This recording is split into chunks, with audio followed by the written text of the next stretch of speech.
विरोधक आरोप करतायत, पुरावे देत नाहीत। हवेत गोळी मारणाऱ्यांना जमीन दिसली। मुख्यमंत्री देवेंद्र फडणवीसांचा विरोधकांवर जोरदार हल्लाबोल। पार्टीसाठी परवानगी दिली गेली असेल तर नक्कीच कारवाई केली जाईल। वांद्रे किल्ल्यावरील दारू पार्टीच्या संदर्भात मुख्यमंत्री फडणवीसांची प्रतिक्रिया। बिहारच्या जनतेनं मोदींवर विश्वास दाखवत बहुमत दिलं। महाराष्ट्रातही आगामी निवडणुकीत काँग्रेसची हीच अवस्था होणार। मुख्यमंत्री फडणवीसांचा काँग्रेसवर हल्लाबोल।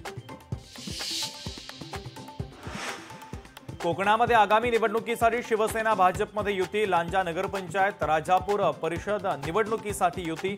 17 पैकी 9 उमेदवारांची यादी जाहीर।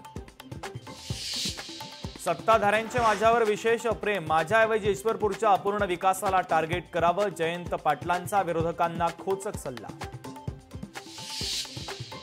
बीडमध्ये अजित पवारांना मोठा धक्का। डॉक्टर योगेश क्षीरसागर यांचा भाजपमध्ये प्रवेश। पंकजा मुंडेंच्या नेतृत्वाखाली क्षीरसागर भाजपमध्ये। कोणी स्वतःला बाहुबली समजू नये, अनेक बाहुबलींना आम्ही निवडून दिलंय। प्रफुल्ल पटेलांचा रोख नेमका कुणाकडे? विखेंची शरद पवार यांच्यावर टीका करण्याची पात्रता आहे का? सत्तेसाठी निष्ठा गहाण ठेवून भाजपमध्ये गेले। अनिल देशमुखांची राधाकृष्ण विखे पाटील यांच्यावर जोरदार टीका।